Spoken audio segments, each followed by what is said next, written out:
जीवे जीवे पाकिस्तान, तेरी जान मेरी जान पाकिस्तान, पाकिस्तान, तेरी नारे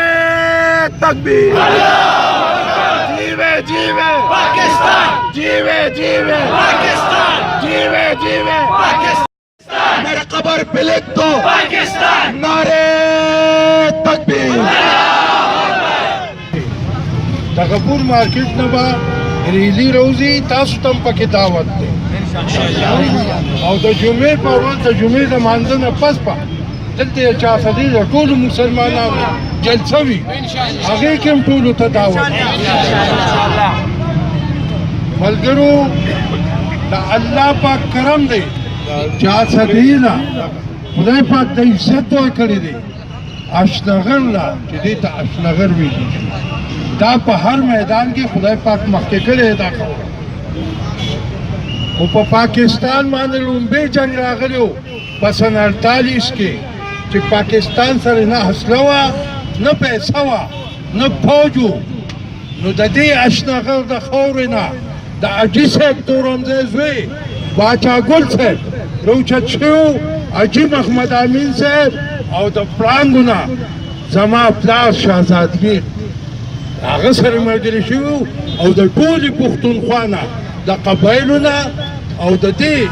سمې پښتونخوا نه هغوی د دې ځای نه مجاهدین بوتلي او په کشمیر جنګېدلي نن چې ورته پاکستان آزاد کشمیر وایي دا د هغې مجاهدینو اتیه ده او دغه مجاهدین د چارسدې تورنځو نه اوچت شوي نو دا فخر دی چارسدې تحصیل دی دوستانو په هغه وخت کې چې کوم مجاهدین تلي وو زه په دې فخر کوم چې نن هم هغه ټوپک زما کور دی چې کوم زما پلار د کشمیر په جنګ کې استعمال کړو په دې نازک وخت باندې د خپل ملک د خپل افواج پاکستان سره د یووالي لپاره چارسدې بازار ته په چارسدې روډونو هغې ریلي وکړله او دا میسیج موږ د دې چارسدې نه انډیا والو ته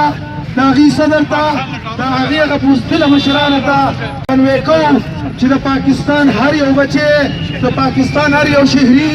دا مجاهد دی د پاکستان هر یو بچی دا فوج دی دا د فوجي سپی دی دا فوجي جوان دی د پاکستان هر یو بچی د پاکستان په پاکه خاوره باندې د ځان قربان کولو لپاره تیار دی ملګرو زه تاسو ته بیا هم خراج تحسین پیش کوم چې انشاءالله په چارسده کې زما په خیال چې لومبی آغاز د افواج پاکستان سره د یکجهتۍ دپاره د یووالي دپاره د چارسدې نه آغاز وشو تاج الاتحاد او سراپا اسوسیشن د هغې آغاز وکړو زه تاسو له مبارکباد سراپا اسوسیشن سراپا پاکستان پاکستان چې بزدله تا خو د شپې په تاره کې حمله کړې ده خو الحمدلله پاکستاني ځوانان پاکستاني جوانان دا هر وخت بیداری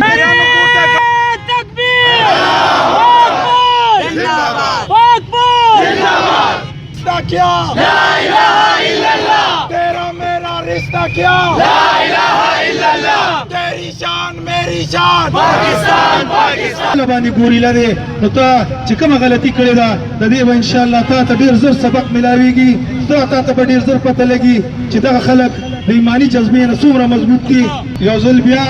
د خپل پوځ سره د خپل د پاکې خاورې سره د چارسدې د عوامو د طرف نه د چارسدې د دکاندارو د طرف نه ورته دا یقین ورکړو چې ضرورت راځي نو د چارسدې دا دوکانداران د چارسدې دا عوام او سراپا اسوسیشن خصوصا به د پوځ سره شانه به شانه رواني